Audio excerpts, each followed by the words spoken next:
जैसे जैसे time spend होता रहता है वैसे वैसे हमारी असेट की वैल्यू क्या होती है, डिक्रीज होती है। थर्ड रीजन डेप्रिसिएशन लगाने का हमारा होता है ऑब्सोलेसेंस। इसकी स्पेलिंग ध्यान से लिखना। ऑब्सोलेसेंस मतलब टाइम के साथ हमारी असेट क्या हो जाती है, आउटडेटेड हो जाती है। क्योंकि नई क्वालिटी, अच्छी क्वालिटी के प्रोडक्ट आ जाते हैं। जैसे मोबाइल है, अगर 4 साल पुराना है तो क्या हो जाएगा, वो ऑब्सोलेट हो जाएगा, क्योंकि नई टेक्नोलॉजी वाले मोबाइल मार्केट में आ जाएंगे। Fixed asset becomes obsolete, fixed asset becomes obsolete due to product of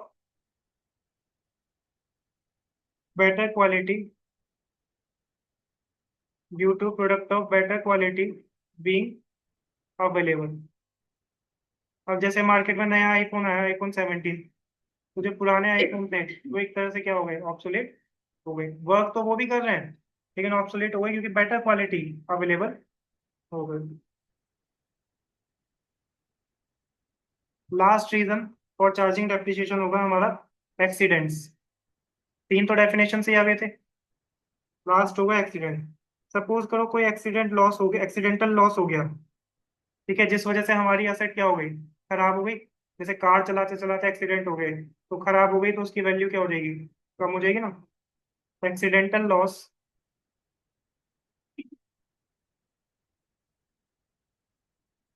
may be permanent. Asset बिल्कुल हमारी डैमेज हो गई, कार एकदम डैमेज हो गई, रिपेयर नहीं हो सकती, तो एक्सीडेंटल लॉस उस केस में परमानेंट हो जाता है, resulting in decrease in value of fixed asset.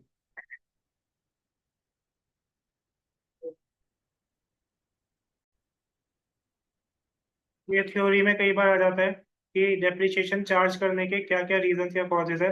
एक तो यूज ऑफ असेट, असेट को यूज कर रहे हैं, वियर एंड टियर हो रहा है। दूसरा इन्फ्लक्स ऑफ टाइम, टाइम के साथ असेट की वैल्यू कम हो जाती है। थर्ड ऑब्सोलिसेंस, क्योंकि नई नई टेक्नोलॉजी आ जाती है, बेटर क्वालिटी प्रोडक्ट आ जाता है तो पुराने वाला ऑब्सोलीट हो जाता है।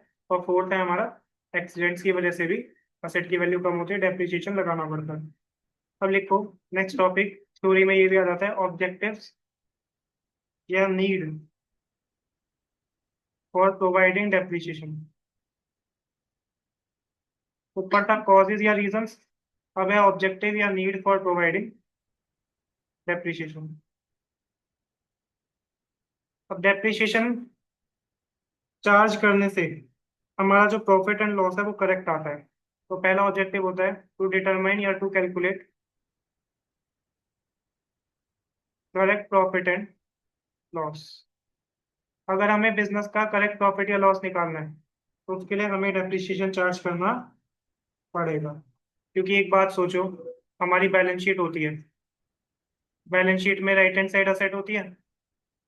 फिक्स्ड असेट की वैल्यू में से हर साल डेप्रिसिएशन क्या होता है, माइनस होता है। हर साल डेप्रिसिएशन क्या होता है, माइनस। अगर ये डेप्रिसिएशन माइनस ना करूं तो बुक वैल्यू पे हर साल डेप्रिसिएशन वो फिक्स्ड असेट दिखेगी, जबकि असलियत में, रियलिटी में डेप्रिसिएशन लगने की वजह से वैल्यू क्या हो रही होगी, कम हो रही होगी। तो हर साल एवरी ईयर डेप्रिसिएशन लगाना जरूरी है, अभी तो हमारी असेट की वैल्यू सही आएगी।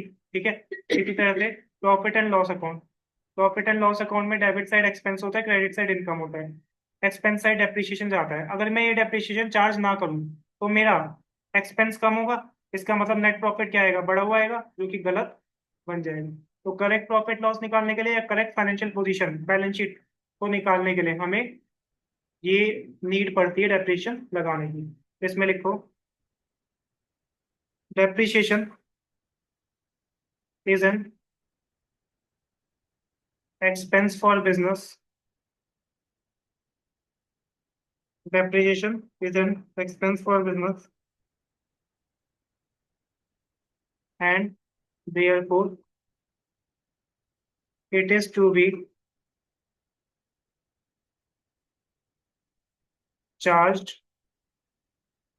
on fixed asset, it is to be charged on fixed asset। ठीक है। if depreciation is not charged, if depreciation is not charged on fixed asset, then it will continue to be recorded at cost, to be recorded at cost. Cost का मतलब होता है purchase price. ठीक है।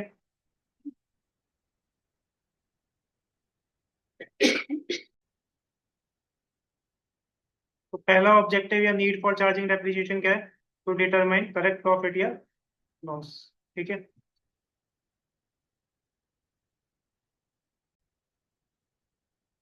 Next लिखो second, to show true and fair value, to show true and fair value of financial position.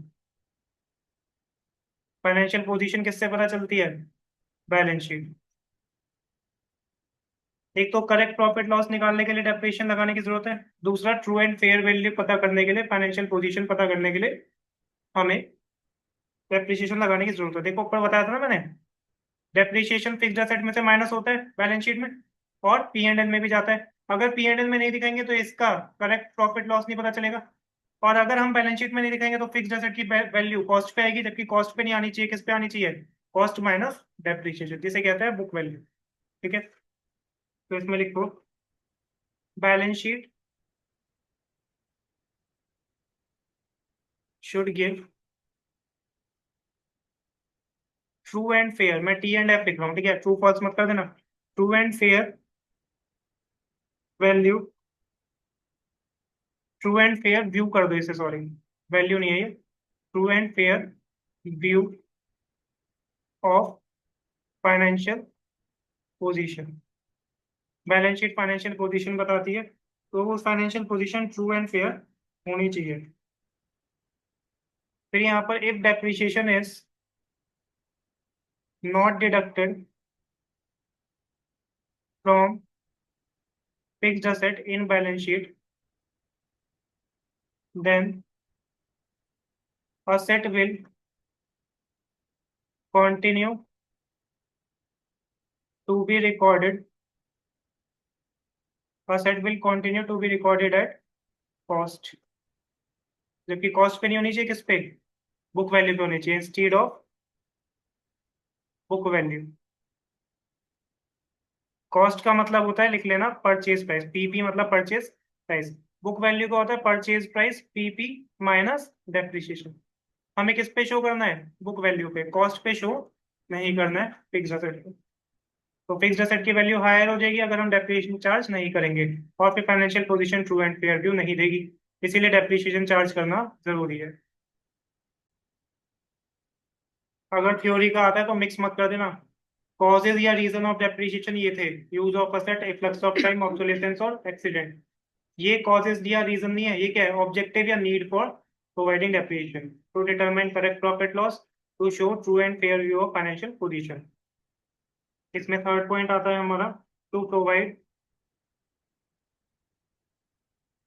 Funds for replacement, to provide funds for replacement. अब देखो, ध्यान से समझना, ये प्रॉफिट एंड लॉस अकाउंट होता है, इसमें डेबिट साइड जाता है एक्सपेंस, और क्रेडिट साइड जाती है इनकम। ठीक है। डेप्रिसिएशन मैं यहाँ पे शो कर रहा हूँ, डेप्रिसिएशन मतलब एक्सपेंस इंक्रीज हो रहा है, एक्सपेंस इंक्रीज होगा तो नेट प्रॉफिट क्या होगा? कम होगा। नेट प्रॉफिट क्या होगा? कम होएगा। लेकिन एक बात सोचो कि असली में कोई डेप्रिसिएशन की वजह से मेरा कैश कम हो रहा है? डेप्रिसिएशन एक नॉन कैश एक्सपेंस होता है, डेप्रिसिएशन क्या होता है? Non cash expense. हमारा कैश थोड़ी जा रहा है कुछ, हम तो सिर्फ एस्टिमेट करके वीएल एंड टीएल कॉस्ट को डेप्रिसिएशन मान के क्या कर रहे हैं, पीएनएल में डेबिट साइड एक्सपेंस साइड दिखा रहे हैं। असल में तो कोई कैश हमारा जा नहीं रहा। असली में जो पेमेंट रेंट की, सैलरी की होती है तब तो कैश कम होता है, यहाँ पर थोड़ी हो रहा है। ये तो हमने सिर्फ एस्टिमेट करके लगा दिया, अब इसकी वजह से नेट प्रॉफिट कम आया। सपोज करो ये मैंने लगाया 50,000 रुपए का डेप्रिसिएशन, तो हमारा नेट प्रॉफिट 5 लाख आया, आना चाहिए था 5,50,000। ठीक है, आना चाहिए था 5,50,000। अब ये 50,000 रुपये का जो मैंने प्रॉफिट कम दिखाया है, इसको मैं यूज कर लूंगा इस असेट को बेचने में। असेट को जो सेल करूंगा उसमें ये 50,000 यूज कर लूंगा, और इसकी बजाय क्या करूंगा, नई असेट को खरीद लूंगा। समझ आया? तो हमें फंड्स मिल जाते हैं। जैसे यहाँ पर कितना 50,000 रुपीज हमें मिल गए, 50,000 बच गए यहाँ पर हमारे, क्योंकि प्रॉफिट कम दिखाया था। उस 50,000 में मैं क्या करूंगा, नई असेट खरीद लूंगा, या फिर कुछ और पैसे उसमें डाल के नई असेट खरीद लेंगे। तो to provide funds for replacement, ये बहुत इंपॉर्टेंट है। तो लिखो, depreciation is a non cash expense, MCQ में भी आता है। नॉन कैश एक्सपेंस, डेप्रिसिएशन हमारा नॉन कैश एक्सपेंस होता है, and it can be used for the replacement. Replacement का मतलब एक असेट को बेच के दूसरे को खरीदना। Replacement of fixed asset after the expiry,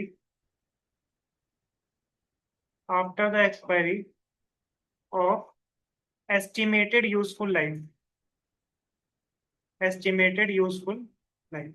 asset की हम लाइफ को क्या करते हैं, एस्टिमेट करते हैं ना, कि असेट 10 साल चलेगी, 5 साल चलेगी। उसके 10 साल 5 साल खत्म होने के बाद हमारा जो डेप्रिसिएशन लगा है वो पैसा बचा हुआ होगा, उससे हम नई असेट खरीद लेंगे।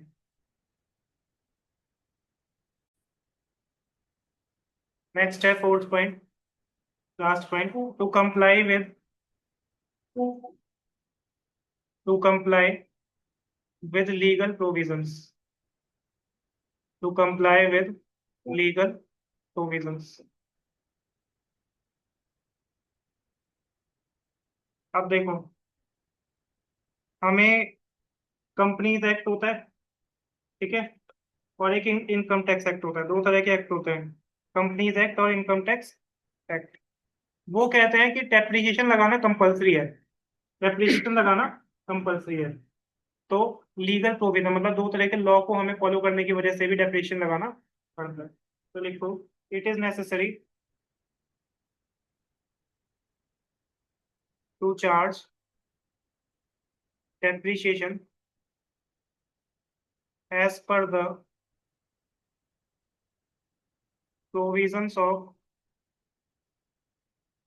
Income tax act and companies act, companies act. ठीक है, नेक्स्ट टॉपिक लिखो, जर्नल एंट्री।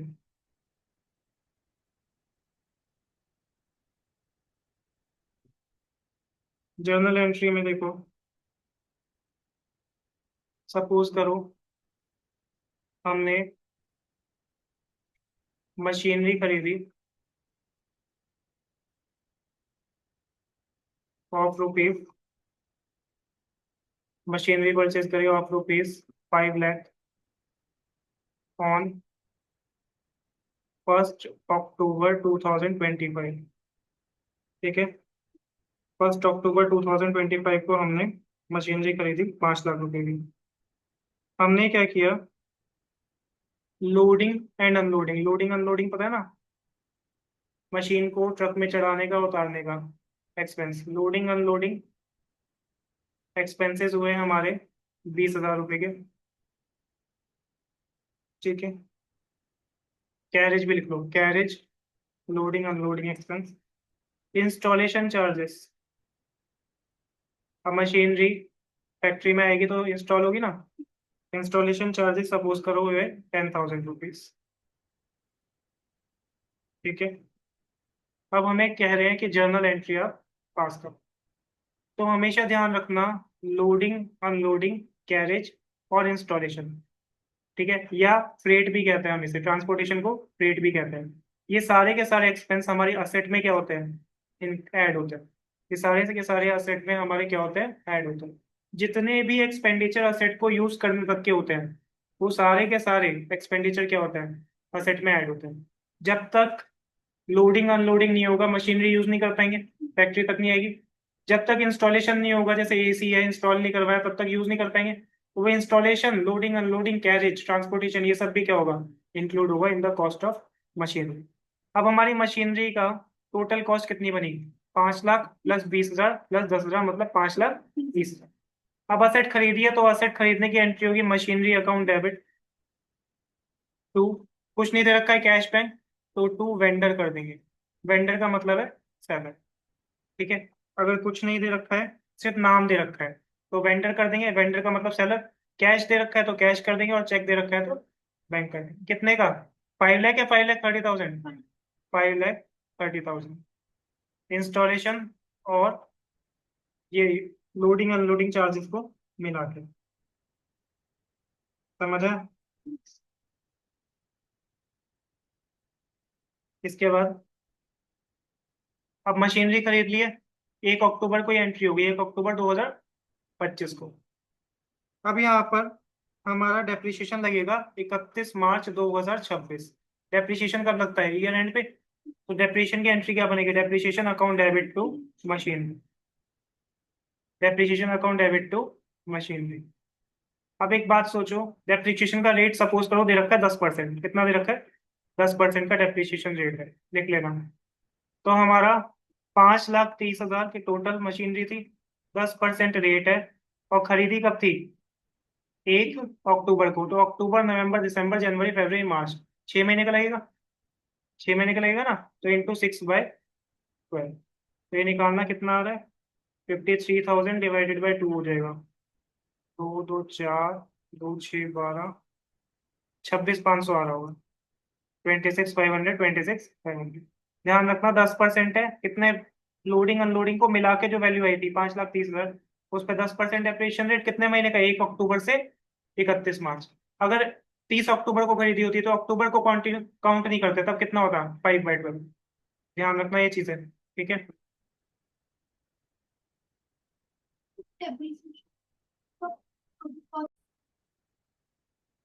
ये क्वेश्चन है जिसमें हमें यहाँ पर मशीनरी परचेज करी है from Montex enterprise on 1 October. Date ध्यान रखना डेप्रिसिएशन के चैप्टर में। 5 लाख रुपए की 20,000 लगाए हैं लोडिंग अनलोडिंग एंड कैरेज पे, और 25,000 लगाए हैं फॉर इंस्टॉलिंग द मशीन। मतलब 5 लाख प्लस 20,000 प्लस प्लस 25,000, 5,45,000 हो गया मशीनरी अकाउंट, मशीनरी का टोटल बैलेंस। मशीनरी अकाउंट कितने से डेबिट होगा? 5,45,000। तो अगर जर्नल देखें तो machinery account debit, cash bank तो कुछ नहीं है, तो टू वेंडर मॉन्टेक्स एंटरप्राइज हो जाएगा। ध्यान रखना कितना आएगा? 5,45,000। अब हमें डेप्रिसिएशन लगाना है, तो डेप्रिसिएशन के लिए कुछ दे रखा है? दे नहीं रखा, तो डेप्रिसिएशन की एंट्री पास नहीं होगी। अगर रेट या फिर यूजफुल लाइफ होता तो हो जाता। नेक्स्ट लिखो, methods of charging depreciation. Methods of charging depreciation. Basically दो मेथड्स होते हैं, एक होता है स्ट्रेट लाइन मेथड, जिसे हम शॉर्ट फॉर्म में कहेंगे SLM method, straight line method. इसके दूसरा नाम भी लिख लेना, कई बार दूसरे नाम से आ जाता है। अनदर नेम है इसका हमारा original cost method. Original cost या कॉस्ट मेथड भी कहते हैं इसे। दूसरा आता है हमारा WDV मेथड, जिसे हम कहते हैं return down value method. Return down value method, जिसे हम कहेंगे WDV मेथड, या इसका दूसरा नाम होता है WDV मेथड का रिड्यूसिंग या डिमिनिशिंग बैलेंस मेथड। रिड्यूसिंग या डिमिनिशिंग बैलेंस मेथड। अब पहले देखते हैं हम straight line method, SLM method. SLM method जो स्ट्रेट लाइन मेथड है, उससे अगर हमें डेप्रिसिएशन निकालना है, तो डेप्रिसिएशन का फॉर्मूला बनेगा cost of asset. Cost of asset का मतलब क्या है? परचेज प्राइस प्लस लोडिंग या अनलोडिंग प्लस इंस्टॉलेशन चार्जेस। यही होगा ना?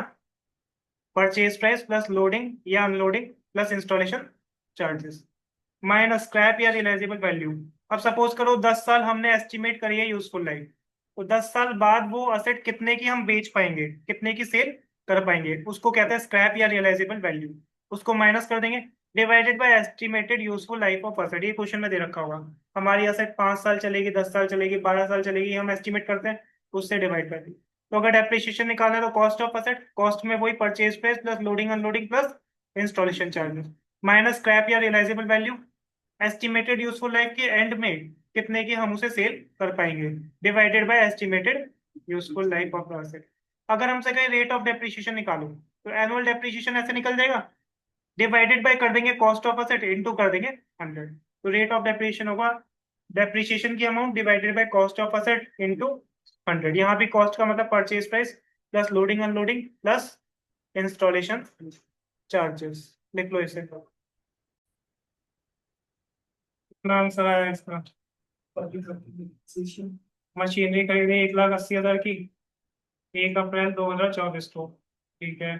30,000 इंस्टॉलेशन, एस्टिमेटेड यूजफुल लाइफ है देखो तो हमारी असेट हो गई 1,80,000 प्लस 30,000, 2,10,000 की कॉस्ट ऑफ असेट हो गई माइनस स्क्रैप वैल्यू कितनी दे रखी है, स्क्रैप वैल्यू और रियलाइजेबल वैल्यू है 10,000, divided by estimated useful life कितना हो जाएगा 5 ईयर्स। तो ये आ जाएगा हमारा डेप्रिसिएशन फॉर्मूला लगा के कितना आ रहा है 40,000।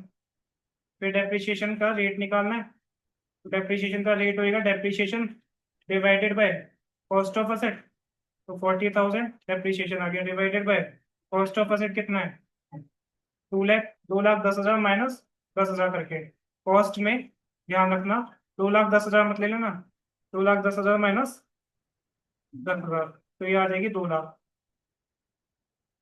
इंटू 100, तो कितना आ रहा है 20%। ठीक है, इसको लिख लो यहाँ पर, ये जो कॉस्ट ऑफ असेट है ना रेट निकालते टाइम, इसको लिख लो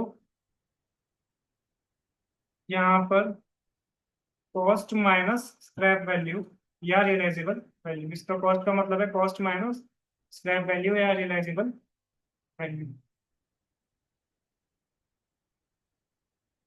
ठीक है,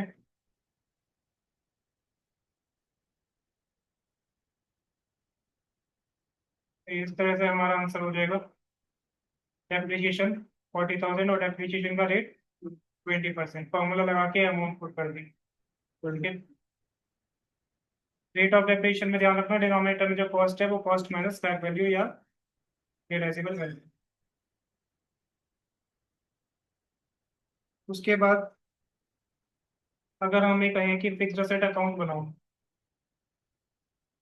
फिक्स्ड असेट अकाउंट बनाओ एसएलएम मेथड से, देखो कैसे बनाएंगे। सबसे पहले debit side date particulars rupees, फिर credit side date particulars rupees. ठीक है, अब देखो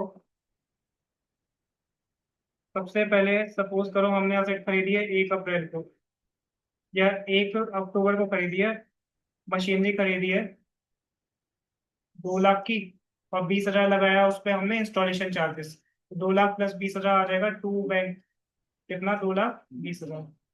ये समझ आया? असेट जितने की खरीदी है वो किस नाम से जाएगा, डेबिट साइड जाएगा टू बैंक, क्योंकि एंट्री होगी असेट डेबिट टू बैंक या कैश। फिर यहाँ पर 31 मार्च, जैसे ये 2021 की बात है तो 31 मार्च 2022 को लगेगा डेप्रिसिएशन। ठीक है, सपोज करो हमें कह रहे हैं कि 10 साल एस्टिमेटेड यूजफुल लाइफ है और स्क्रैप वैल्यू 0 है, तो फॉर्मूला में क्या अकॉर्डिंग लगेगा 2,20,000 minus scrap value 0 divided by 10 साल, तो कितना आ जाएगा डेप्रिसिएशन 22,000 आ जाएगा। समझ आया? एसएलएम मेथड से।